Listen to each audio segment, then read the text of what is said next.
نہ کوئی غم کرو نہ خوف، خوشیاں مناؤ جنت کی جس کا تم سے وعدہ کیا گیا تھا۔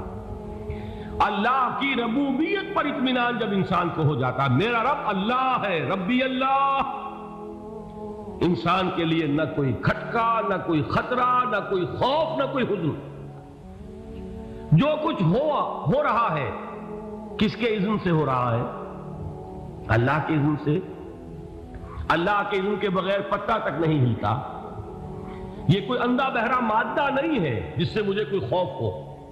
اندھا بھینسا چلا رہا ہو اس سے تو ڈرنے کا ہر انسان کو ڈرنا چاہیے، نہ معلوم کس کو ٹکر مار دے۔ لیکن نہیں، اس کائنات کو چلانے والا ایک سمیع و بصیر خدا ہے۔ وہ جو میرا دوست ہے، میرا ولی ہے، اللہ ولی الذین آمنوا یخرجہم من الظلمات الی النور۔ اللہ اہل ایمان کا ولی ہے، ساتھی ہے، پشت پناہ ہے، مددگار ہے، حمایتی ہے۔ بتائیے جسے یقین ہو جائے کہ اللہ میرا مددگار، اللہ میرا محافظ، اللہ میرا پشت پناہ، اللہ میرا حمایتی، اس کے لیے کوئی خوف ہوگا؟ اس سے کوئی ڈر ہوگا؟ میں مثال دیا کرتا ہوں ایک بہت سادہ، پنجاب کے دیہات کی۔ تو بڑا چودھری ہے اور کوئی غریب کسان ہے۔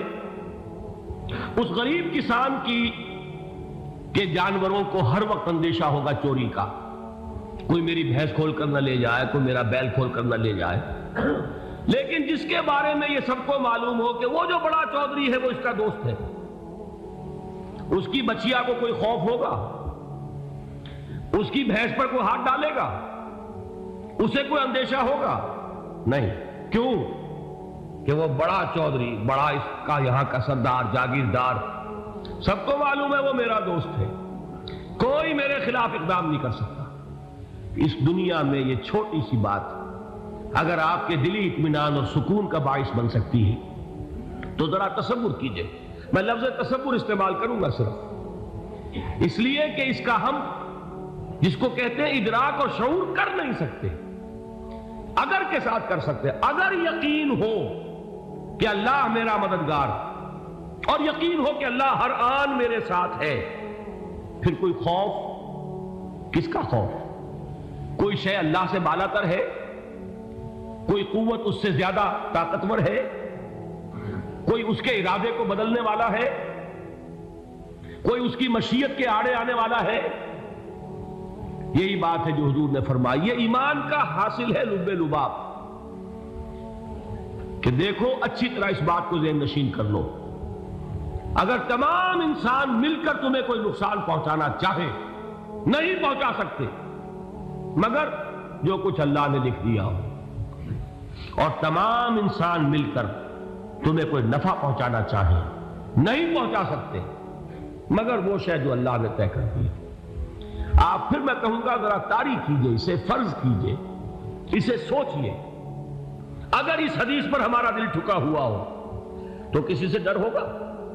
یہ مجھے نقصان نہ پہنچا دے، یہ میری رپورٹ خراب نہ کر دے، یہ میری انکریمنٹ نہ رکوا دے، یہ میرا یہ نہ بگاڑ دے، یہ میرا یہ نقصان نہ پہنچا دے۔ اس کا ڈر، اس کا ڈر، اس کا خوف، اس کی خوشامد، اس کے لیے جا کر طرح طرح سے اپنی عزت نفس کو ذلیل کروانا اس کے سامنے، یہ سب کچھ کیوں کرتا ہے انسان؟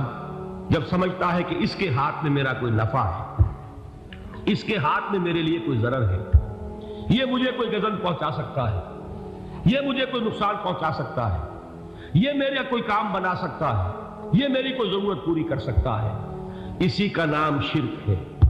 جہاں آپ نے یہ سمجھا کہ غیر اللہ کے اندر کوئی طاقت موجود ہے، وہی شرک ہے۔ بتوں سے تجھ کو امیدیں، خدا سے نو امیدی، مجھے بتا تو صحیح اور کافری کیا ہے؟ شرک تو یہ ہے۔ جس پر بھی تمہیں یہ خیال ہے، کلمہ ہے یہ کلمہ سوم، لا حول ولا قوت الا باللہ، ذرا اس پر دل کو کبھی اگر آپ تصور کریں، پھر فرض کریں، دل ٹھک جائے اس پر، کوئی طاقت نہیں۔ یہی بات تھی جو شیخ عبد القادر جیلانی رحمۃ اللہ علیہ نے اپنی وصیت میں اپنے بچے سے کہی۔ 11ویں دینے والے ہیں، لیکن حضرت شیخ عبد القادر جیلانی کی وصیت اور تعلیمات کو کتنے لوگ ہیں جانتے ہو؟ یہ جن مقامات تک پہنچے ہیں وہ کس چیز کی بدولت پہنچے؟ انہوں نے جو پیغام دیا وہ کیا تھا؟ اے میرے بچے، جس طریقے سے قرآن مجید میں حضرت لقمان کی نصیحتیں جو ہے نقل کر دی گئی ہیں، میں یہ عرض کروں گا بالفرض اگر قرآن حضرت عبد القادر جیلانی کے بعد نازل ہوا ہوتا تو شیخ عبد القادر کی یہ نصیحتیں بھی قرآن میں درج ہوتی۔ اتنی اونچی نصیحتیں ہیں۔ اے میرے بچے، اس حقیقت کو ذہن نشین کر لے، لا فاعل فی الحقیقت ولا مؤثر الا اللہ۔ اس کائنات میں نہ کوئی فاعل حقیقی ہے نہ مؤثر حقیقی ہے سوائے اللہ۔ کسی شے میں کوئی تاثیر نہیں اگر اللہ نہ چاہے۔ آگ جلا نہیں سکتی اگر اللہ نہ چاہے، پانی ڈبو نہیں سکتا اگر اللہ نہ چاہے، زہر ہلاک نہیں کر سکتا اگر اللہ نہ چاہے، کوئی چیز فائدہ نہیں پہنچا سکتی اگر اللہ نہ چاہے۔ تو در در پہ کیوں سر جھکاتے ہو؟ در در پر کیوں جبیں سائی کرتے ہو؟ سب کے سامنے کیوں ہاتھ پھیلاتے ہو؟ ایک اللہ سے مانگو، ایک اللہ کے سامنے زمین پر اپنی جبین رکھو۔ لا فاعل فی الحقیقت ولا مؤثر الا اللہ۔ نظر آتا ہے ہمیں کہ پانی پیاس بجھا دیتا ہے، پیاس بجھانے کی صلاحیت پانی میں نہیں ہے، اللہ کے اذن سے۔ کھانا بھوک مٹا دیتا ہے، بھوک مٹانے کی صلاحیت کھانے میں نہیں ہے، اذن رب میں ہے۔ دیکھیے یہی یقین تھا حضرت موسیٰ علیہ السلام کا واقعہ یاد کیجئے۔ سامنے سمندر آ گیا ہے، قوم دیکھتی ہے پیچھے کہ گرد و غبار کا طوفان، معلوم ہوا کہ فرعون اپنے لشکر سمیت آ گیا۔ لشکر جب چلتا تھا تیز رفتاری کے ساتھ تو گرد و غبار کا جو طوفان اٹھتا تھا اس کا تصور کیجیے، اور لمحہ بلمحہ وہ قریب آ رہا ہے۔ پوری قوم نے کیا کہا؟ اے موسیٰ انا لمدرکون، اے موسیٰ ہم کو پکڑے گئے۔ قرآن مجید نے تو یہاں وہ باتیں نہیں لکھی ہیں، لیکن تورات میں یہ درج ہے کہ بنی اسرائیل جھگڑنے لگے، دست و گریبان ہو گئے موسیٰ کے ساتھ۔ موسیٰ نے یہاں مروایا لا کر، اس سے تو ہم ہی بہتر تھے، وہاں کھانے کو ملتا تھا، زندگی تو تھی، بیگار ہم کر رہے تھے، موت تو نہیں تھی۔ اب جو کچھ ہوگا اس کا تصور کرو، جس طریقے سے ہمارے ٹکڑے اڑائے جائیں گے۔ تو لڑ رہے ہیں حضرت موسیٰ علیہ السلام سے۔ یہ تورات کی تفصیل ہے، قرآن میں صرف اتنا آیا ہے، پریشان ہو کر انہوں نے کہا انا لمدرکون، موسیٰ ہم کو پکڑے گئے۔ اس وقت موسیٰ کا جواب کیا ہے؟ کلا ان معی ربی سیہدین، نہیں، میرے ساتھ میرا رب ہے، وہ راستہ دے گا۔ بتائیے کہاں راستہ نظر آ رہا ہے؟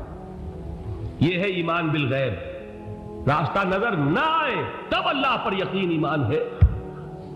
جیب میں پیسے ہوں اور تب دل کو اطمینان ہے تو ایمان کس پر ہوا؟ پیسے پر، اللہ پر نہیں۔ جب وسائل و ذرائع نہ ہو اور پھر یقین ہو کہ اللہ مسبب الاسباب ہے، وہ اسباب کا پابند نہیں ہے، وہ اسباب کا محتاج نہیں ہے، اسباب اس کے محتاج ہے۔ اگر یہ یقین ہے تو اللہ پر ایمان ہے، یہ نہیں ہے تو تمہارا ایمان اسباب پر ہے، وسائل پر ہے، ذرائع پر ہے، مادیات پر ہے، اللہ پر نہیں۔ اس وقت کہاں راستہ تھا؟ کوئی راستہ تھا؟ سمندر ہے اور ادھر سے لشکر آ گیا ہے۔ کلا ان معی ربی سیہدین۔ اب دیکھیے ایمان کہہ دینا آسان ہے، ہوا معکم اینما کنتم، جہاں کہیں بھی تم ہوتے ہو اللہ تمہارے ساتھ ہوتا ہے، لیکن اس کا یقین قائم ہو جائے تو زمین و آسمان کا فرق واقع ہو جائے۔ یہی بات ہوئی حضور کے ساتھ۔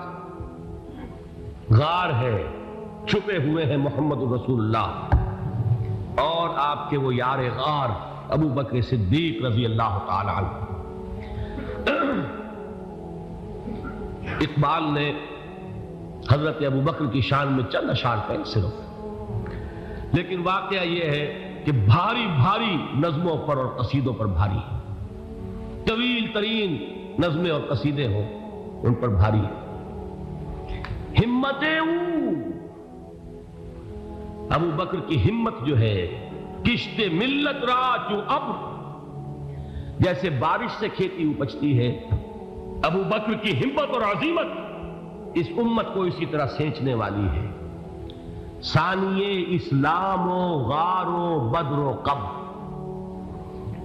وہ دوسرے تھے اسلام میں، دوسرے پہلے کون تھے؟ انا اول المومنین، حضور فرماتے سب سے پہلا ایمان لانے والا میں، دوسرے ابو بکر۔ ویسے ہمارے ہاں یہ چلتا ہے اختلاف، حضرت علی پہلے ہیں کہ حضرت ابو بکر پہلے ہیں، لیکن اس میں بڑی خوبصورت تطبیق قائم کی ہے علماء نے، اور بہت صحیح ہے۔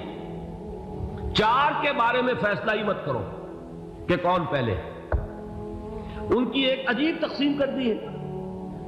آزاد مردوں میں، بالغ مردوں میں سب سے پہلے ابو بکر، بچوں میں سب سے پہلے علی، خواتین میں سب سے پہلے خدیجہ، اور غلاموں میں سب سے پہلے زید بن حارثہ۔ بڑی پیاری تقسیم ہے، یہ چاروں ہی پہلے ہیں، ہر ایک کے لیے اولیت ہے۔ اور واقعہ یہ ہے کہ اگر زمانی اعتبار سے تعین ہوگا تو پہلے خدیجۃ الکبریٰ آئیں گی رضی اللہ تعالی عنہ۔ کسی اور سے بات کرنے کی نوبت بعد میں آ سکتی ہے، پہلے تو اہلیہ محترمہ سے بات ہوئی، آتے ہی پہلی وحی ہوئی ہے، ابھی تبلیغ کا حکم نہیں تھا۔ کس کو بتایا واقعہ؟ ابھی اپنی نبوت کی تبلیغ کا تو حکم ہی نہیں آیا۔ واقعہ کس کا ہے؟ وہ خدیجہ کا ہے۔ جب کہا ہے کہ خشیت علی نفسی، مجھے اپنی جان کا اندیشہ ہے، تو کیا جواب دیا خدیجہ نے رضی اللہ تعالی عنہا؟ وہ صدیقۃ الکبریٰ ہے۔ صدیقات جو ہے خواتین، ان میں چوٹی پر خدیجۃ الکبریٰ ہے رضی اللہ تعالی عنہا، اور صدیق جو مرد ہیں ان میں صدیق اکبر ہے ابو بکر صدیق رضی اللہ تعالی عنہ، لیکن صدیقات میں چوٹی پر۔ جب حضور نے فرمایا خشیت علی نفسی، کیا فرمایا؟ کیا عرض کیا؟ کیسے تسلی دی؟ نہیں نہیں، اللہ آپ کو ضائع نہیں کرے گا، آپ غریبوں کے ہمدرد ہیں، آپ مساکین کے تکالیف رفع کرنے والے ہیں، آپ بیواؤں کی سرپرستی کرتے ہیں، آپ مسافروں کی خدمت کرتے ہیں، اللہ آپ کو ضائع نہیں کرے گا۔ یہ یقین ہے اس خاتون کے اندر۔ خیر وہ ایک علیحدہ بات ہو جائے گی۔ میرے دل پر حضرت خدیجہ رضی اللہ تعالیٰ عنہ کی شخصیت کا بڑا گہرا نقش ہے، جو وہ کوئی اور ہی وقت اور موقع ہوا تو بیان ہوگا۔ بہرحال اقبال نے ایک مصرے میں جو چار اولیتیں جمع کر دی ہیں، ہمتیں او کشت امت را چو ابر، ثانی اسلام و غار و بدر و قبر۔ اسلام میں حضور کے بعد پہلے کون؟ ابو بکر۔ غار میں حضور کے ساتھ کون؟ ابو بکر۔ بدر کی رات اللہ کا رسول سر سجود، وہ جھاڑ، وہ گھاس پھوس کی جو جھوپڑی بنائی گئی تھی، اور وہاں تلوار ننگی لے کر پہرا دینے والا کون؟ ابو بکر۔ اور اس حجرہ عائشہ میں محمد کے بعد سب سے پہلے دفن ہونے والا کون؟ ابو بکر رضی اللہ تعالی عنہ صلی اللہ علیہ وسلم۔ وہ جو معاملہ میں سنا رہا تھا غار ثور کا، حضرت ابو بکر بھی حضور کے خیال سے لرز گئے ہیں۔ آپ کو یاد ہوگا کہ جا کر پہلے تمام جتنے سوراخ تھے انہیں بند کیا ہے، ایک سوراخ رہ گیا تھا جس کو بند کرنے کے لیے کوئی کپڑا نہیں تھا، وہاں اپنی ایڑی رکھی ہے، تب کہا ہے حضور سے تشریف لائیے، اور اپنے زانو پر حضور کو لٹایا ہے، اور وہاں کسی موذی جانور نے کاٹا ہے، حضور کی آنکھ لگ گئی تھی، اس وقت اس بل کے اندر جو بھی بچھو ہے کیا ہے واللہ عالم، اس نے کاٹا ہے، اس کی تکلیف کی وجہ سے ابو بکر کی آنکھوں سے آنسو ٹپک گئے، حضور کے چہرے مبارک پر پڑے ہیں، تو حضور جاگے ہیں، معاملہ کیا ہے؟ ایڑی نہیں ہٹائی وہاں سے، مبادا وہ جانور وہاں سے نکل کر محمد الرسول اللہ کو کوئی گزن پہنچا دے، ابو بکر کی ایڑی ہے، جس طرح چاہے کھا لے، ختم کر دے، جان نکل جائے تب کوئی آنچ آئے، محمد پر تو آئے، لیکن جیتے جی نہیں۔ وہ ہے ابو بکر۔ حضور کے خیال سے اس وقت حضور نے پھر اپنا لعاب دہن لگایا ہے، اور اس سے پھر آپ کی تکلیف ختم ہوئی۔ جیسے خیبر میں حضرت علی کی آنکھ دکھ رہی تھی، اس کو جو شفا حاصل ہوئی ہے وہ بھی حضور کے لعاب دہن سے ہوئی۔ تو بہرحال اس وقت انہوں نے کہا ہے کہ اے نبی یا رسول اللہ، اگر اس وقت ان میں سے کسی نے غیر ارادی طور پر بھی اپنے قدموں کی طرف جھانک لیا تو پکڑے جائیں گے۔ کیا جواب تھا اللہ کے رسول کا؟ لا تحزن ان اللہ معنا، اللہ ہمارے ساتھ ہے، کیوں گھبراتے ہو ابو بکر؟